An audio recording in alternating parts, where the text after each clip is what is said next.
Welcome to the Garden Podcast, sponsored by the Garden Worship Service at San Diego United Methodist Church in Encinitas, California. My name is Faith Daniel. I'm the Director of Community Engagement, and my co-host is Mark Maddox, the lead pastor here at our church. The goal of the Garden Podcast is to help people of faith think critically, love authentically, and serve compassionately. And today for our podcast, we welcome Dr. Peter Enns. He's a biblical scholar, theologian, author.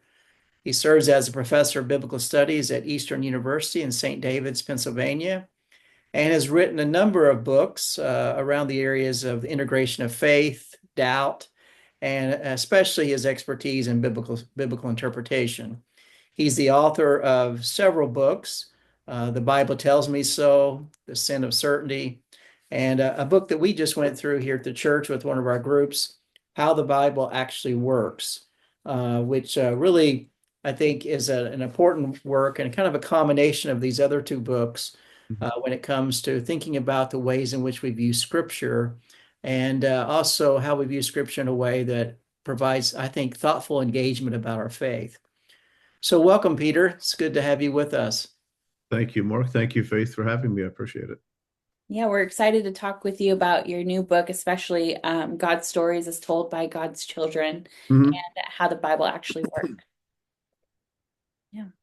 So, speaking of the book, God's Stories as Told by God's Children, so how's this book kind of differ from traditional children's Bible books? I mean, there's a bunch of those out there. So, what makes this one unique and kind of what's kind of behind kind of the purpose in putting it together? Sure. Well, I think, there are a few things I could say about that. One is our aim is to try to spark and capitalize on a child's curiosity. So the point is to teach them things about the gospel and about, the stories in the Bible, but it's done from a point of view of curiosity about those things as children have, and not as much making sure you have the end product in the child in mind as you do it. We feel that God can handle that sort of thing, and I think toward that end, what we do is we use the exile of all things, which is going to sound weird to people, but the Babylonian exile is crucial to understanding the biblical story, because the biblical story was written in light of Israel's exile, especially the Hebrew Bible part.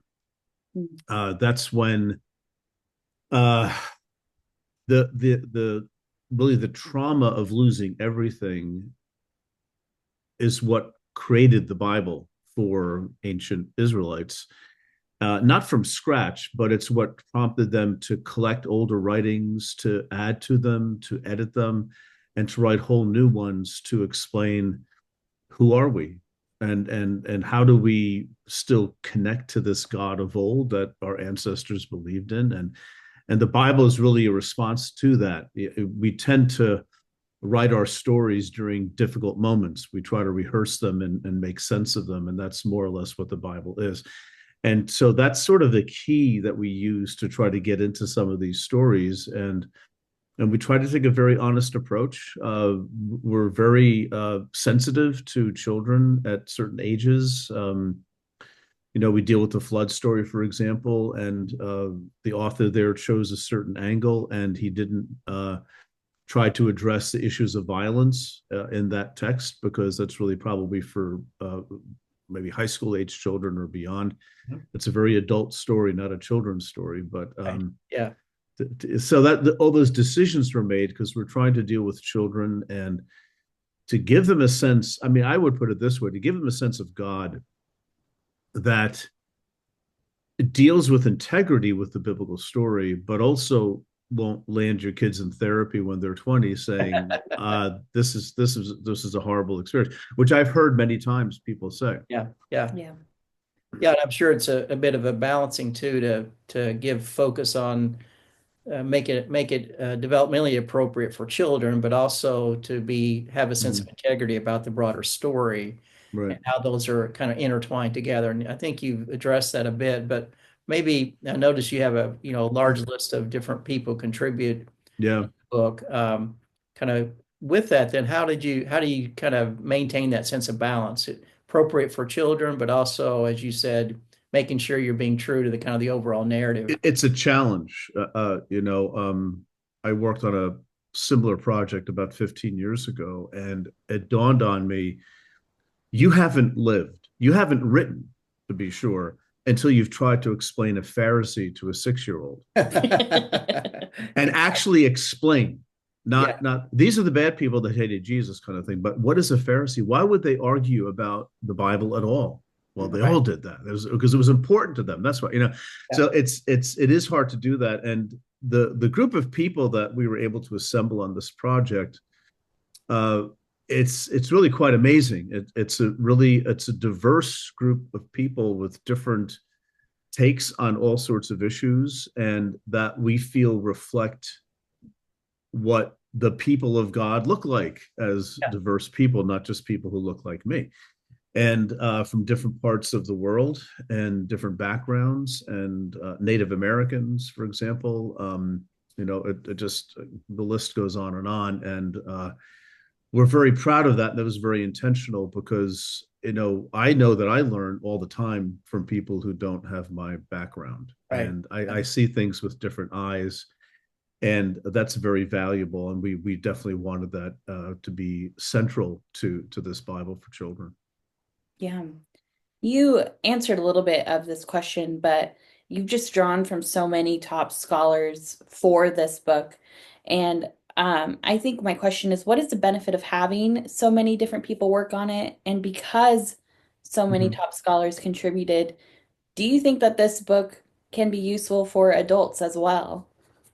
Yeah, I mean, this on the second point, I actually think so, and so much so that we're developing a version of this study Bible for adults, Mm, Mm-hmm. maybe to help them, if they need to, get used to some of these ideas before they engage with their children. But mm, I think, yeah, I mean, again, I've worked on similar projects before, and uh, the type of innovation I think it takes to address the Christian faith and the scriptural tradition with children, it requires, for parents sometimes, a relearning of how they thought about the Bible, and Right. or some haven't thought about it at all, right? So that there is a pedagogical dimension to this that addresses the parents, definitely. yeah, that's great. Yeah.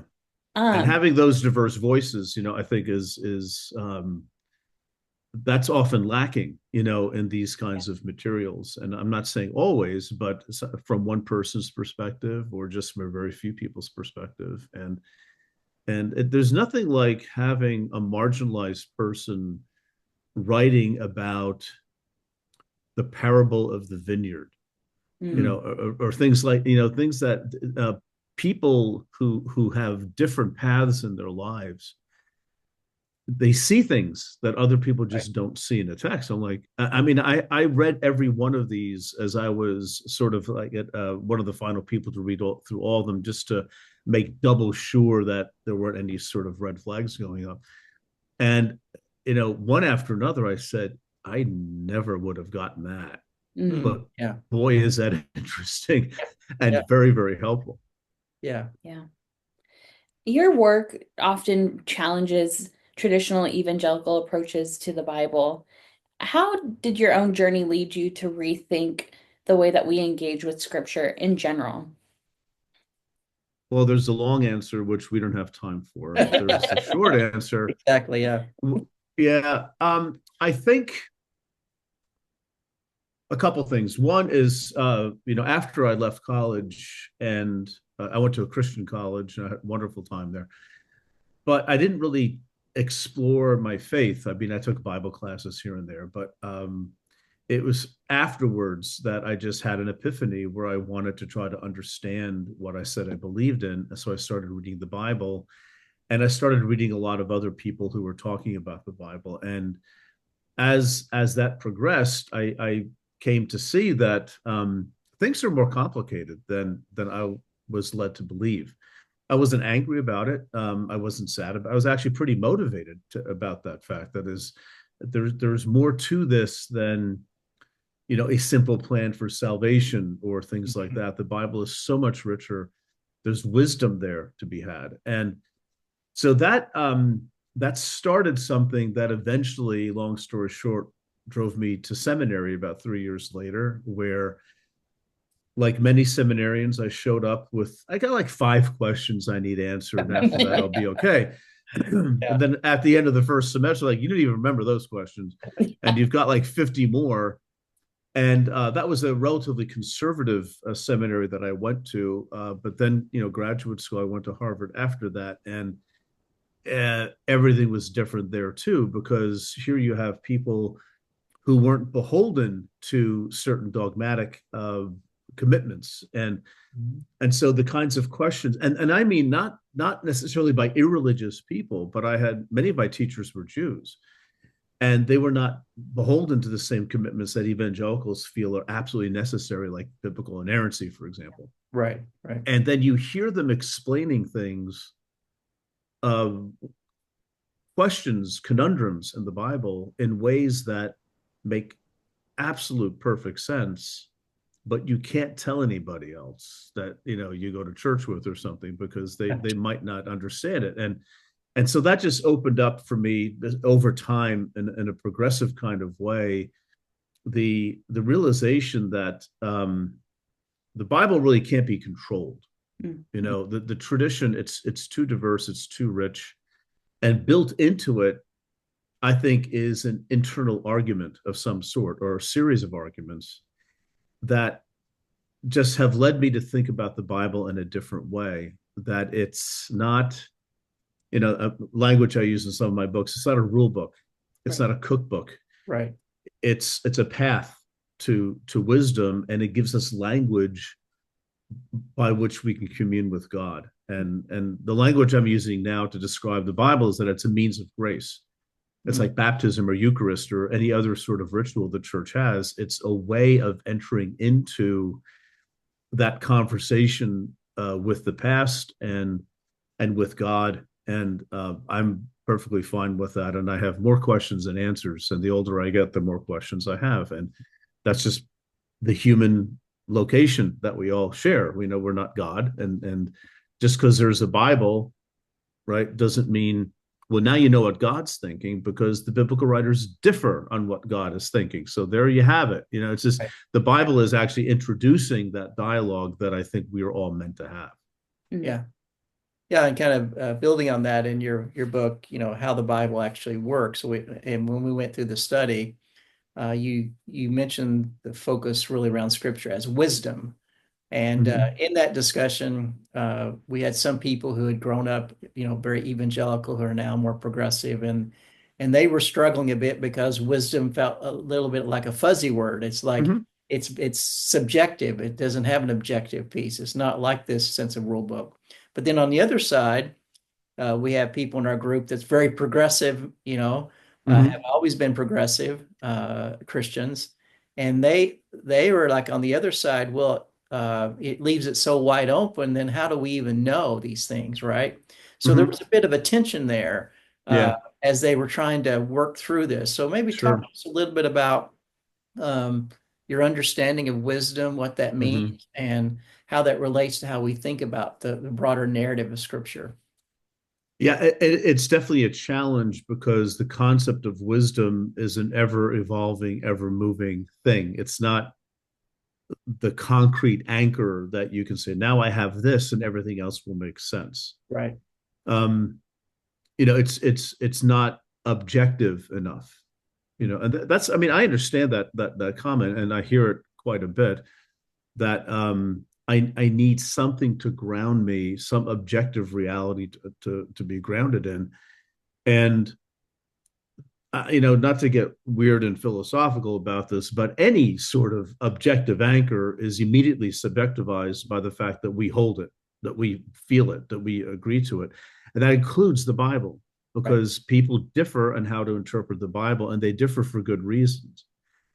Biblical interpreters, biblical writers within the Bible itself, will take others to task, it seems, and have a different portrait of God.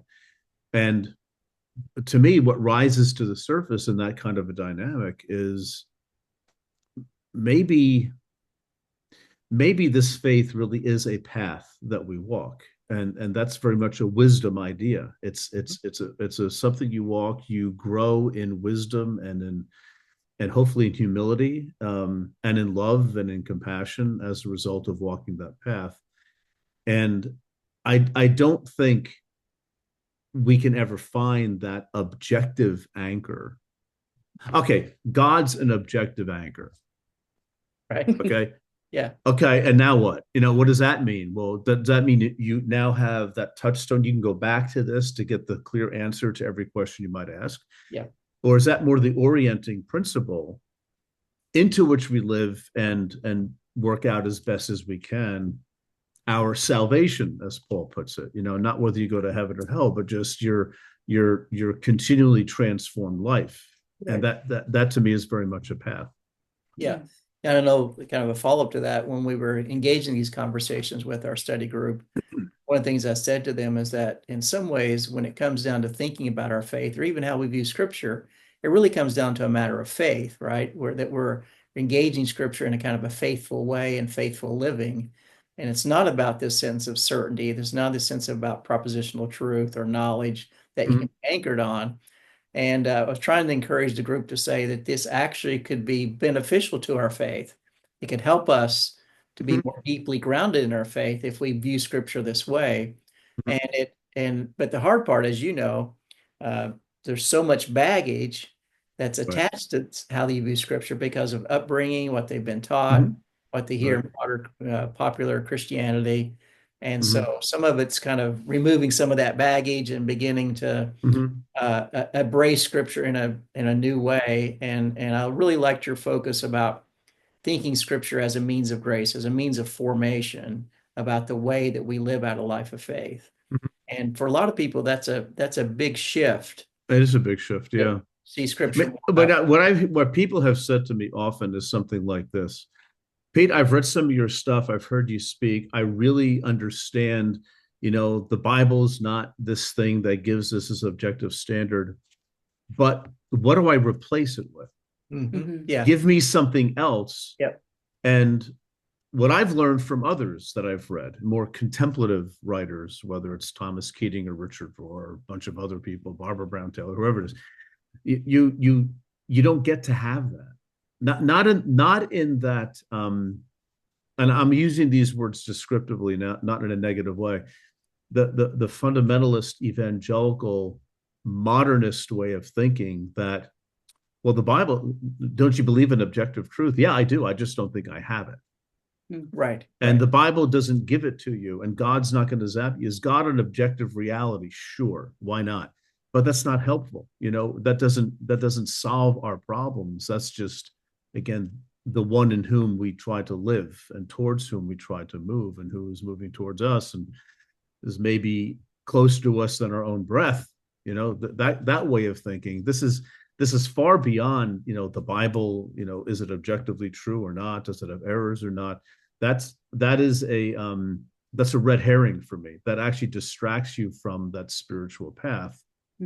And some will say, well, how can you have a spiritual path without an objective knowledge of where this thing is going? And I said, I hear your question, but the thing is that you don't have that objective standard. You can say the Bible is that, you believe it's that, but when you start reading it, don't you have questions? Doesn't I mean, that's the thing that made me stop really thinking in terms of inerrantist categories. It's just, you read it, it's like, inerrancy doesn't explain this text at all. It's actually a problem, something I have to defend 24/7, because it doesn't seem to be at all a property of the text itself.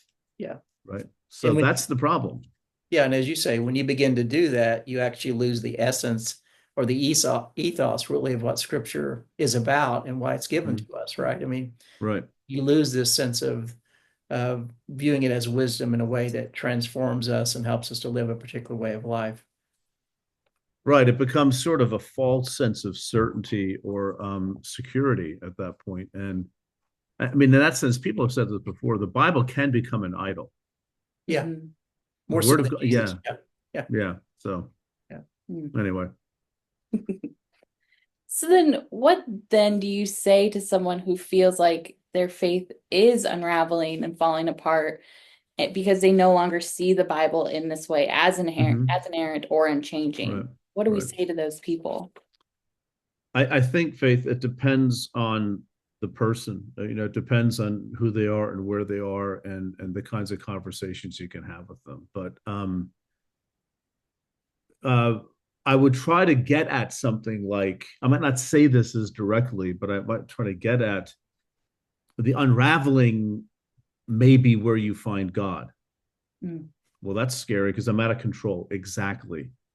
Do you see this? I mean, this is the sense of giving up the control of certainty, which is an illusion, and letting that unravel. I mean, I talk a lot about that in the sin of certainty, how Right. that dark night of the soul where nothing makes sense.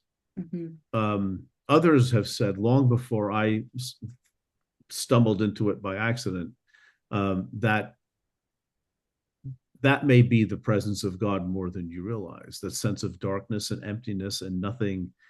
The old ways simply don't make sense anymore. Right now, we call that maybe deconstruction, right, and Right. or disorientation, and those are all fine words, but the ideas are very old. And when when we feel like we're losing God, what might actually be happening is that we're losing our old understanding of God Mm. that we have propped up as being that which can never be critiqued because, you got to get God right and everything else falls into place. Yeah, Well, our lives are about trying to get God right and then trying to live by that. And that changes and that shifts. yeah. And it seems that the work that you're doing in all these books is kind of pushing us back, at least from my perspective, really back to kind of the early church fathers and mothers and how they viewed scripture, right? They Mm-hmm. they didn't have all the critical analysis Right. of higher biblical criticism and those areas of focus and Mm-hmm. scholarship, but they were really viewing scripture, particularly the Hebrew scriptures, as a means of their own formation and life of Right. faith. And Right. I Yeah. think while some people may be listening to this or read your books and say, well, this seems like something really new, which it's not Mm-hmm. exactly. It's pulling back, it seems to me, back to really the primary purpose of Scripture as it was given to the church and the early church, as a means of their own formation and life of discipleship. Mm-hmm. Wasn't so much about arguing for certain kinds of truths or knowledge or, as you Mm-hmm. say, objective realities. It was much more of a subjective element. It's more sacramental in some ways. Yeah. That's a good way of putting it. Yeah. Yeah. Mm-hmm. Yeah.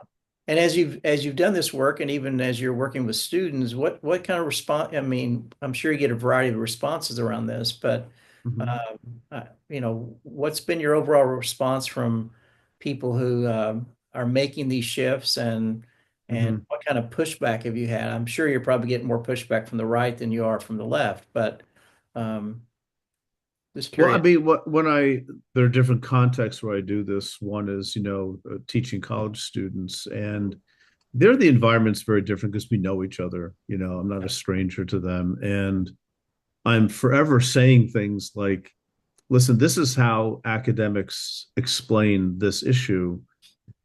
You can just put that on the shelf. I mean, I'm not forcing you to say, and you must now believe this. I'm not trying to force a faith crisis on anybody, but it just happens because you're in college, because you have a roommate. Right, right. They're going through shifts all the time. And I try to normalize those shifts for them and say, this is exactly what happens in the life of faith. And for many of them, that's difficult because their church context and their family, they might not see it that way. They're not necessarily against it. They just have not been exposed to it themselves. This natural questioning and struggling that all people of faith encounter sooner or later, and how that can lead to growth. I think it's necessary for growth. Yeah. And so I try to calm them down, really.